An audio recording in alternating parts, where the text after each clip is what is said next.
হঠাৎ করে কারো যদি মনে হয় মানে এক মুঠো মাটি বা পোড়া ছাই তুলে মুখে পুরে দিতে, তবে বিষয়টা কেমন দাঁড়াবে? হ্যাঁ, শুনতে হয়তো কোনো মনস্তাত্ত্বিক থ্রিলার গল্পের মতো লাগতে পারে। একদম। কিন্তু আসলে এটা কোনো মানসিক বিকার নয়, বরং একটা ভয়াবহ শারীরিক সংকটের নীরব আর্তনাদ। ঠিক তাই। আর সবচেয়ে চমকে দেওয়ার মতো বিষয় হল, ভারতবর্ষে প্রায় ৭০% নারী এবং ৫০% পুরুষ এই মুহূর্তে এমন একটি শারীরিক ঘাটতি নিয়ে ঘুরে বেড়াচ্ছেন। আর তারা হয়তো টেরও পাচ্ছেন না যে তাদের অজান্তেই শরীরের ভেতরের ইঞ্জিনটা কিভাবে বিকল হয়ে যাচ্ছে। ঠিক আছে, চলুন বিষয়টা একটু খুলে দেখা যাক। অবশ্যই। আজকের এই গভীর বিশ্লেষণে আমরা এমন একটি চিরচেনা সমস্যা রক্তাল্পতা বা অ্যানিমিয়ার পেছনের অজানা কারণগুলো উদ্ঘাটন করব। আমাদের আজকের এই তথ্য অনুসন্ধানের মূল সূত্র হিসেবে থাকছে হেলথ ইম্প্যাক্ট বাংলা চ্যানেলে প্রকাশিত চিকিৎসক ডক্টর নারায়ণ ব্যানার্জির একটি খুবই জরুরি আলোচনা। হ্যাঁ, আর এই আলোচনায় আমরা এমন কিছু সহজ ব্যাখ্যা পাব যার ফলে চিকিৎসার এই কঠিন তথ্যের সাগরে হারিয়ে যাওয়ার কোনো ভয় নেই। পুরো বিষয়টা একদম জলের মতো পরিষ্কার হয়ে যাবে। দারুণ। তো ওই যে মাটি বা ছাই খাওয়ার তীব্র ইচ্ছার কথা দিয়ে শুরু করলাম। চিকিৎসা বিজ্ঞানে এর কিন্তু একটা গালভরা নামও আছে। একে বলে পিকা। পিকা। বিষয়টা অদ্ভুত মনে হলেও এর পেছনের বিজ্ঞানটা আসলে বেশ পরিষ্কার। আচ্ছা, সেটা কিরকম? মানে মানুষের শরীরের ভেতরে যখন আয়রনের মতো একটা অত্যন্ত প্রয়োজনীয় উপাদানের তীব্র হাহাকার তৈরি হয়, তখন মস্তিষ্ক রীতিমতো বিভ্রান্ত হয়ে পড়ে। ওহ, বুঝতে পারছি। বিবর্তনের ধারা অনুযায়ী খনিজ উপাদানের এই চরম ঘাটতি মেটাতে মস্তিষ্ক তখন মরিয়া হয়ে ওঠে। আর চারপাশের মাটি, ছাই বা কাঁচা চালের মতো জিনিস, মানে যেখানে সামান্যতম খনিজ থাকতে পারে বলে তার আদিম প্রবৃত্তি মনে করে, সেগুলো খাওয়ার জন্য একটা তীব্র স্নায়বিক সংকেত পাঠাতে শুরু করে। আরে বাবা, তার মানে মস্তিষ্ক আসলে বুঝতে পারছে না যে সে মাটি খাচ্ছে নাকি খাবার। সে শুধু যে কোনো মূল্যে ওই ঘাটতিটা পূরণ করতে চাইছে। এটা তো রীতিমতো একটা সাইরেন বাজার মতো ব্যাপার। একদম ঠিক। কিন্তু মুশকিল হলো, এই সাইরেন কিন্তু সবসময় বাজে না। মানে সাইরেন বাজে না কেন? কারণ বিজ্ঞানের সংজ্ঞায় আমরা জানি, ছেলেদের ক্ষেত্রে রক্তে হিমোগ্লোবিনের মাত্রা 12 কম এবং মেয়েদের ক্ষেত্রে তা 11 নিচে নেমে গেলে তাকে রক্তাল্পতা বলে। কিন্তু অনেকের হিমোগ্লোবিন 10 থেকে 12 মধ্যে থাকলেও শরীর কোনোভাবেই জানান দেয় না যে ভেতরে এত বড় একটা ঘাটতি তৈরি হচ্ছে। বলেন কি? তার মানে অল্পতে হাঁপিয়ে ওঠা বা বুক ধড়ফড় করা, ক্লান্তির মতো যে সাধারণ লক্ষণগুলো কথা আমরা জানি, সেগুলো থাকে না? না, অনেক ক্ষেত্রেই সেগুলো পুরোপুরি অনুপস্থিত থাকে। এখানে সবচেয়ে চমকপ্রদ বিষয়টা হলো, শরীর আসলে একটা অবিশ্বাস্য অ্যাডাপটিভ মেশিন। আচ্ছা। যখন হিমোগ্লোবিন 10 থেকে 12র মধ্যে ঘোরাফেরা করে, তখন শরীর তার সবটুকু রিজার্ভ শক্তি দিয়ে এই ঘাটতিটাকে ঢেকে রাখার চেষ্টা করে। ভেতরের অঙ্গপ্রত্যঙ্গগুলো অতিরিক্ত কাজ করে বাইরে থেকে সব স্বাভাবিক রাখার অভিনয় করে। তার মানে যারই ঘাটতি রয়েছে, তিনি টেরই পান না যে তিনি একটা খাদের কিনারায় দাঁড়িয়ে আছেন। ঠিক তাই। আর হঠাৎ করে যদি ডেঙ্গু বা অন্য কোনো বড় ধরনের সংক্রমণ হয়, তখন শরীর আর সেই চাপ নিতে পারে না। কারণ লড়াই করার মতো কোনো সঞ্চয় বা রিজার্ভ তখন আর অবশিষ্ট থাকে না। বিষয়টা অনেকটা এমন দাঁড়াচ্ছে যে একটা গাড়ি হাইওয়ে দিয়ে ছুটে চলেছে, ভেতরে ফুয়েল ট্যাঙ্কে তেল ফুরিয়ে আসছে, কিন্তু ড্যাশবোর্ডের ওয়ার্নিং লাইটটা পুরোপুরি নষ্ট। চমৎকার একটা উপমা। মানে চালক ভাবছেন সব ঠিক আছে, কিন্তু যে কোনো মুহূর্তে গাড়িটা রাস্তার মাঝখানে বন্ধ হয়ে যেতে পারে। হ্যাঁ, আর এই কারণেই লক্ষণ দেখা দেওয়ার জন্য অপেক্ষা না করে রুটিন চেকআপ বা নিয়মিত রক্ত পরীক্ষার মাধ্যমে বোনেট খুলে তেল চেক করাটা, হিমোগ্লোবিন চেক করাটা এত বেশি জরুরি। একদম। তো এই ফুয়েল বা রক্তের ঘাটতি তৈরি হওয়ার পেছনের কারণগুলো নিয়ে একটু ভাবা যাক। রক্ত তো আর এমনি এমনি শরীর থেকে উধাও হয়ে যেতে পারে না, তাই না? না, অবশ্যই না। এর পেছনে মূলত 3টি বড় মেকানিজম বা প্রক্রিয়া কাজ করে। প্রথমটা হলো উৎপাদন ঘাটতি। মানে তৈরিই হচ্ছে না? হ্যাঁ, আমাদের শরীরের যে অস্থি মজ্জা বা বোন ম্যারো রয়েছে, যা মূলত রক্ত তৈরির মূল কারখানা, সেখানে যদি উৎপাদন ব্যাহত হয়, এই কারখানায় রক্ত তৈরির জন্য প্রধান 2টি কাঁচামাল হল আয়রন এবং ফোলিক অ্যাসিড। এগুলোর অভাব হলে তো রক্ত তৈরি হবেই না। সেটা তো খুবই স্বাভাবিক। কাঁচামাল না থাকলে প্রোডাক্ট আসবে কোথা থেকে? ঠিক। তবে এর পাশাপাশি আরেকটা চমকপ্রদ বিষয় হল কিডনির ভূমিকা। কিডনি? মানে সাধারণ ধারণায় তো কিডনি শরীরের বর্জ্য পদার্থ ফিল্টার করে প্রস্রাব তৈরি করে। রক্তের উৎপাদনের সাথে কিডনি সম্পর্কটা ঠিক কোথায়? এখানেই জীববিজ্ঞানের সৌন্দর্য লুকিয়ে আছে। কিডনি শুধু ফিল্টার নয়, এটি একটি অত্যন্ত সংবেদনশীল অক্সিজেন সেন্সর হিসেবেও কাজ করে। আচ্ছা, অক্সিজেন সেন্সর। হ্যাঁ, রক্তে অক্সিজেনের মাত্রা কমে গেলে কিডনি সেটা বুঝতে পারে এবং এরিথ্রোপয়েটিন নামের একটা বিশেষ হরমোন রিলিজ করে। এরিথ্রোপয়েটিন। ঠিক, এই হরমোনটা সোজা চলে যায় অস্থিমজ্জায় এবং সেখানে গিয়ে নির্দেশ দেয় শরীরে অক্সিজেন কম, দ্রুত আরও বেশি লোহিত রক্তকণিকা তৈরি করো। এখন কারো যদি কিডনিতে সমস্যা থাকে, তবে এই এরিথ্রোপয়েটিন তৈরি হতে পারে না। ও, বুঝতে পেরেছি। ফলে অস্থিমজ্জা সিগন্যাল পায় না, আর রক্তের কাঁচামাল থাকা সত্ত্বেও উৎপাদন বন্ধ হয়ে যায়। একদম তাই। পুরো শরীরটাকে যদি একটা কারখানা ধরি, তবে বিষয়টা এমন দাঁড়াচ্ছে যে অস্থিমজ্জা হলো সেই কারখানা, আয়রন হলো কাঁচামাল, আর কিডনির হরমোনটা হলো কারখানার ম্যানেজার, যে কিনা উৎপাদনের অর্ডার দেয়। বাহ, খুব সুন্দর বলেছেন। এটা হলো প্রথম কারণ। তাহলে দ্বিতীয় কারণটা কি হতে পারে? ম্যানেজার আছে, কাঁচামালও আছে, কিন্তু সমস্যাটা অন্য কোথাও। মানে তৈরি পণ্য কি কারখানার ভেতরেই ভেঙে যাচ্ছে? হ্যাঁ, ঠিক ধরেছেন। দ্বিতীয় কারণটা হলো উৎপাদিত পণ্য কারখানার ভেতরে বা বের হওয়ার পরপরই নষ্ট হয়ে যাওয়া। চিকিৎসা বিজ্ঞানের ভাষায় একে বলে ডিস্ট্রাকশন। থ্যালাসেমিয়া বা বিভিন্ন ধরনের হিমোগ্লোবিনোপ্যাথি জাতীয় অসুখে ঠিক এই ঘটনাটাই ঘটে। এই হিমোগ্লোবিনোপ্যাথি বিষয়টা যদি একটু ভেঙে দেখা যায়, এখানে আসলে কি ভাঙছে? খুব সহজভাবে বললে, লোহিত রক্তকণিকার ভেতরে যে হিমোগ্লোবিন থাকে তার গঠনে যদি কোনো জিনগত বা জন্মগত ত্রুটি থাকে, তাকেই হিমোগ্লোবিনোপ্যাথি বলা হয়। আচ্ছা। এই ত্রুটির কারণে রক্তকণিকাগুলোর আকার স্বাভাবিক গোল বা মসৃণ না হয়ে কিছুটা বিকৃত হয়ে যায়। এখন আমাদের শরীরে প্লিহা বা স্প্লিন নামের একটি অঙ্গ আছে, যা মূলত পুরনো বা অকেজো রক্তকণিকাকে ছেঁকে শরীর থেকে বের করে দেয়। একটা ফিল্টারের মতো আর কি। হ্যাঁ, যখন এই বিকৃত রক্তকণিকাগুলো স্প্লিনের ভেতর দিয়ে যায়, স্প্লিন এগুলোকে ত্রুটিপূর্ণ ভেবে সময়ের অনেক আগেই ভেঙে ধ্বংস করে ফেলে। স্বাভাবিক লোহিত রক্তকণিকা যেখানে ১২০ দিন বাঁচে, থ্যালাসেমিয়া রোগীদের ক্ষেত্রে সেগুলো হয়তো কয়েক সপ্তাহের মধ্যেই ভেঙে যায়। তার মানে রক্ত তৈরি হচ্ছে ঠিকই, কিন্তু সেগুলো এত দ্রুত ভেঙে যাচ্ছে যে শরীরে সবসময় একটা ঘাটতি থেকে যাচ্ছে। আর এই জন্যই তো মনে হয় থ্যালাসেমিয়া রোগীদের ক্ষেত্রে একটা বড় ধরনের বিপদের আশঙ্কা থাকে, তাই না? অনেকেই তো মনে করেন রক্ত কম মানে আয়রনের অভাব, আর ফার্মেসি থেকে মুঠো মুঠো আয়রন ট্যাবলেট খেতে শুরু করেন। আর এটাই সবচেয়ে বড় ভুল। থ্যালাসেমিয়া রোগীদের শরীরে কিন্তু আয়রনের কোনো ঘাটতি থাকে না, বরং ওই যে রক্তকণিকাগুলো ক্রমাগত ভেঙে যাচ্ছে, সেই ভাঙা কণিকাগুলো থেকে আয়রন বেরিয়ে এসে শরীরের ভেতরেই জমতে থাকে। আচ্ছা, মানে উল্টে আয়রন বেশি হয়ে যাচ্ছে। ঠিক, একে বলে আয়রন ওভারলোড। এই অবস্থায় যদি কেউ না বুঝে বাইরে থেকে আরও আয়রন ট্যাবলেট খেতে শুরু করে, তবে সেই অতিরিক্ত আয়রন হার্ট এবং লিভারে গিয়ে জমা হয়, যা রীতিমতো বিষের মতো কাজ করে এবং অঙ্গগুলোকে অকেজো করে দেয়। সর্বনাশ! এটা সত্যিই একটা ভয়াবহ ব্যাপার। সঠিক কারণ না জেনে শুধু লক্ষণ দেখে চিকিৎসা করাটা কত বড় বিপদ ডেকে আনতে পারে, এটা তার একটা জ্বলন্ত প্রমাণ। এবার তৃতীয় কারণটার দিকে তাকানো যাক। কারখানার ম্যানেজার ঠিক আছে, কাঁচামাল আছে, পণ্য ঠিকঠাক তৈরি হচ্ছে, তাহলে? কেউ কি গুদাম থেকে চুপচাপ জিনিস চুরি করে নিয়ে যাচ্ছে? একদম সঠিক উপমা।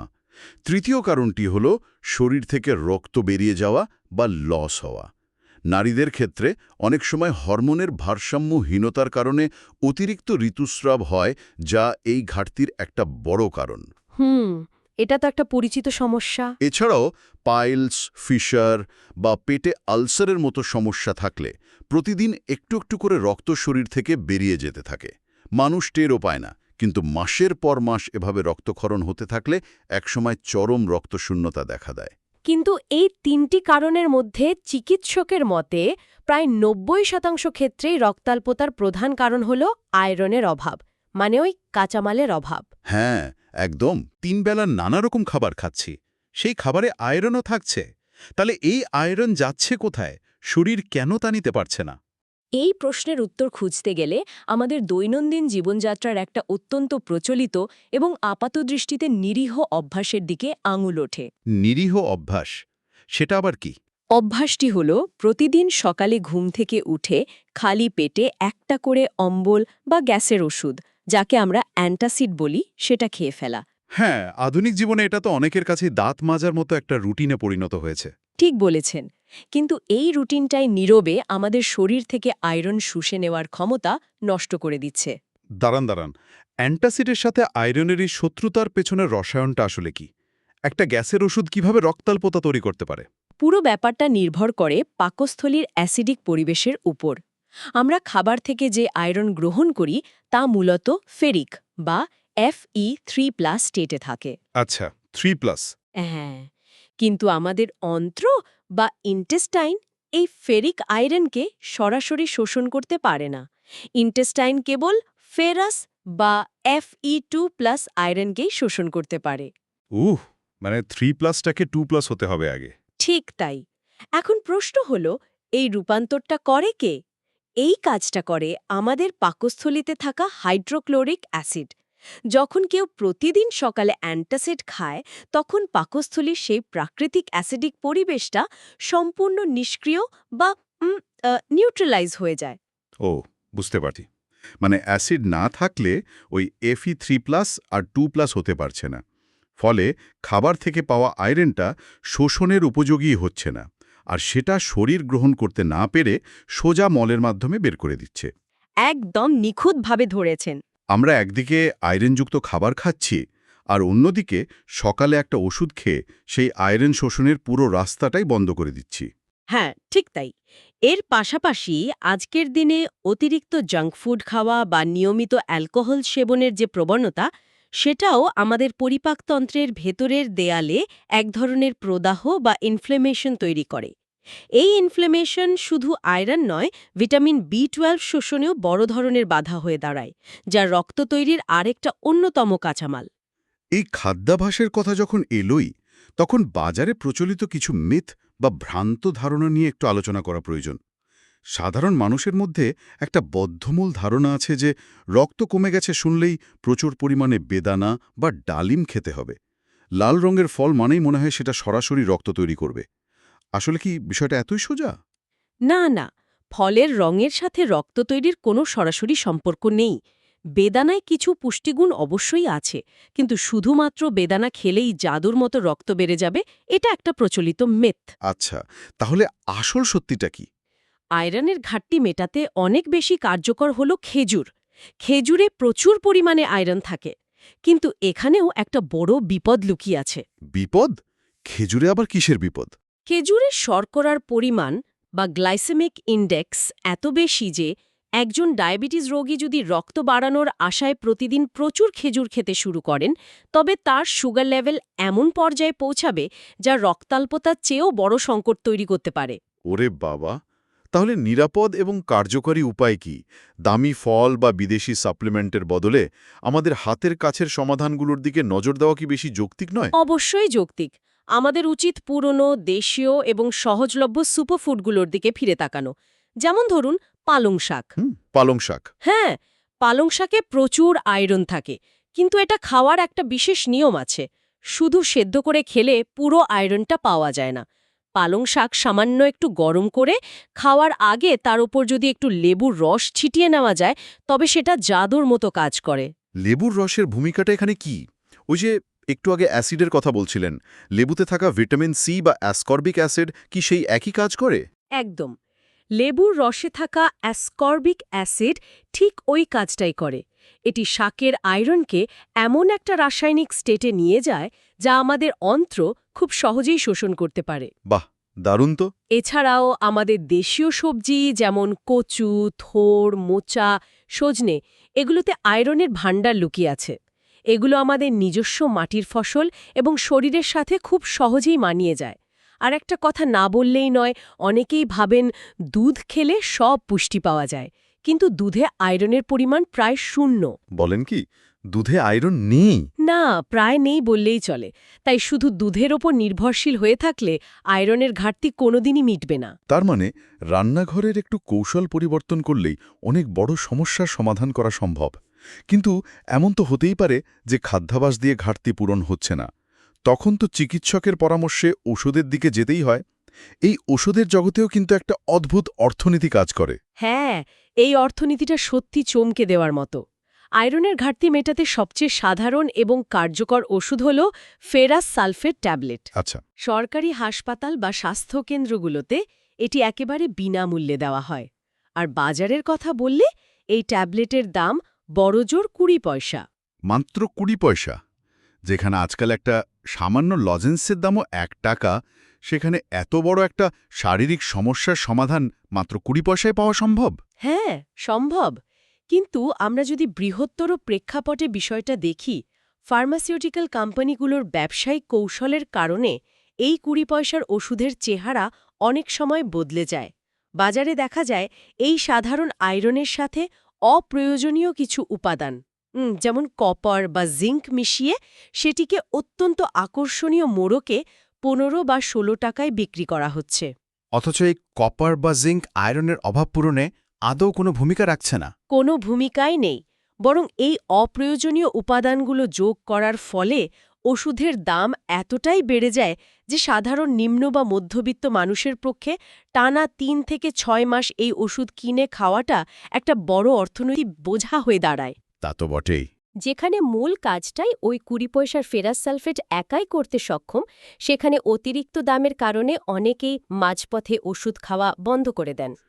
সত্যিই তো, কেউ যদি কম হিমোগ্লোবিন নিয়েও দিব্যি কাজ চালিয়ে নিতে পারে, তবে জোর করে ওষুধ খাওয়ার দরকার কি? মানে অনেকে ভাবেন, আমি তো ভালোই আছি, শরীর তো মানিয়ে নিয়েছে, শুধু শুধু ওষুধ খেয়ে বা ডাক্তার দেখিয়ে কী লাভ? এই মানিয়ে নেওয়ার পেছনের আসল সত্যিটা কি? এই আপাতদৃষ্টিতে মানিয়ে নেওয়ার প্রক্রিয়াটাই হল শরীরের সবচেয়ে ভয়ঙ্কর এক নীরব যুদ্ধ। যখন কারো শরীরে হিমোগ্লোবিন 7 গ্রামে নেমে আসে, তখন রক্তে অক্সিজেন বহন করার ক্ষমতা অর্ধেকের কাছাকাছি কমে যায়। অর্ধেক? হ্যাঁ, এখন শরীরের প্রত্যেকটি কোষে তো বেঁচে থাকার জন্য অক্সিজেন লাগবেই। তখন শরীর এই ঘাটতি মেটানোর জন্য তার সবচেয়ে গুরুত্বপূর্ণ ইঞ্জিন অর্থাৎ হার্ট বা হৃৎপিণ্ডকে ওভারটাইম করতে বাধ্য করে। স্বাভাবিক অবস্থায় একজন মানুষের হার্ট মিনিটে হয়তো 60 থেকে 80 বার পাম্প করে সারা শরীরে রক্ত পৌঁছে দেয়। কিন্তু অক্সিজেনের এই তীব্র ঘাটতি মেটাতে গিয়ে সেই হার্টকেই তখন মিনিটে 100 বা 110 বারের বেশি পাম্প করতে হয়। তার মানে ইঞ্জিনকে তার সক্ষমতার চেয়ে অনেক বেশি গতিতে চালানো হচ্ছে, তাও আবার মাসের পর মাস, বছরের পর বছর ধরে। ঠিক, আর এই অতিরিক্ত পরিশ্রমের একটা চরম মূল্য দিতে হয়।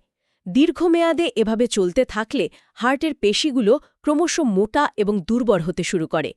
চিকিৎসা বিজ্ঞানে একে বলে হার্ট হাইপারট্রফি। একসময় হার্ট আর এই চাপ নিতে পারে না, যার চূড়ান্ত পরিণতি হতে পারে হার্ট ফেলিওর। মারাত্মক একটা অবস্থা। শুধু হার্ট নয়, ব্রেন বা মস্তিষ্কের ক্ষেত্রেও একই ঘটনা ঘটে।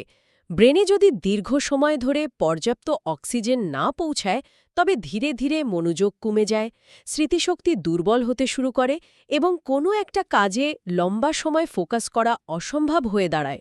মানে বাইরে থেকে যাকে ভালো থাকা মনে হচ্ছে, ভেতরে ভেতরে সেটা আসলে শরীরের বিভিন্ন অঙ্গপ্রত্যঙ্গকে তিলে তিলে ধ্বংস করার একটা প্রক্রিয়া। একদম তাই।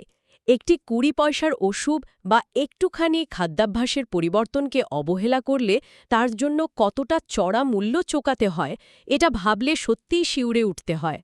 আজকের এই দীর্ঘ এবং গভীর বিশ্লেষণ থেকে আমরা যে বিষয়গুলো জানতে পারলাম, তা আমাদের দৈনন্দিন জীবনযাত্রা নিয়ে নতুন করে ভাবতে বাধ্য করে। আমরা বুঝতে পারলাম যে রক্তাল্পতা মানেই শুধু অন্ধের মতো আয়রন ট্যাবলেট খাওয়া নয়। হ্যাঁ, এর পেছনের আসল কারণ, তা সে আয়রনের অভাব হোক, উৎপাদন ঘাটতি হোক বা থ্যালাসেমিয়ার মতো জিনগত সমস্যা হোক, তা সঠিকভাবে চিহ্নিত করা যা খুবই জরুরি। ঠিক, আমরা দেখলাম কিভাবে আমাদের অতি পরিচিত দেশীয় শাকসবজি আর একটুখানি লেবুর রসের যুগলবন্দি একটা ম্যাজিকের মতো কাজ করতে পারে। এবং সবচেয়ে বড় কথা, শরীর যখন বাইরে থেকে কোনো সংকেত দেয় না, তখন ভেতরকার নীরব ধ্বংসলীলা থামাতে নিয়মিত চেকআপ কতটা অপরিহার্য। একদম সঠিক সারাংশ টেনেছেন। আলোচনার একেবারে শেষে এসে শ্রোতাদের জন্য একটি গভীর চিন্তার জায়গা উন্মুক্ত করতে চাই। একটু খেয়াল করলেই দেখা যাবে আমাদের এই আধুনিক জীবনযাত্রা আবর্তিত হচ্ছে কুইক ফিক্স বা দ্রুত সমাধানের চারদিকে। একটু বুক জ্বালাপোড়া বা অস্বস্তি হলেই আমরা চট করে একটা অ্যান্টাসিড গিলে নিচ্ছি। হ্যাঁ, আর সাময়িক স্বস্তি হয়তো মিলছেও। কিন্তু এই আপাত দৃষ্টিতে নিরাপদ অভ্যাসটি নীরবে আমাদের পাকস্থলীর প্রাকৃতিক ভারসাম্য নষ্ট করে আমাদের রক্ত শূন্য করে দিচ্ছে। যদি একটা ছোট্ট গ্যাসের ওষুধ এত বড় একটা বিপর্যয়ের কারণ হতে পারে, তবে আজ একটু ভেবে দেখার সময় এসেছে আমাদের দৈনন্দিন রুটিনে এমন আরও কত সুস্থ থাকার শর্টকাট লুকিয়ে আছে, যা আসলে অজান্তেই আমাদেরই জীববিজ্ঞানের বিরুদ্ধে যুদ্ধ ঘোষণা করেছে। খুব সুন্দর একটা প্রশ্ন। আমরা কি সাময়িক আরাম কিনতে গিয়ে নিজেদের দীর্ঘমেয়াদী অস্তিত্বকেই বিপন্ন করে তুলছি না তো? এই প্রশ্নটির উত্তর খোঁজার দায়িত্ব আমাদের সবার। ভবিষ্যতে এমন আরও অনেক অজানা তথ্যের গভীরে যাওয়ার প্রতিশ্রুতি দিয়ে আজকের মতো আমাদের এই আলোচনা এখানেই শেষ করছি। নতুন দৃষ্টিভঙ্গিতে জানুন এবং সচেতন থাকুন।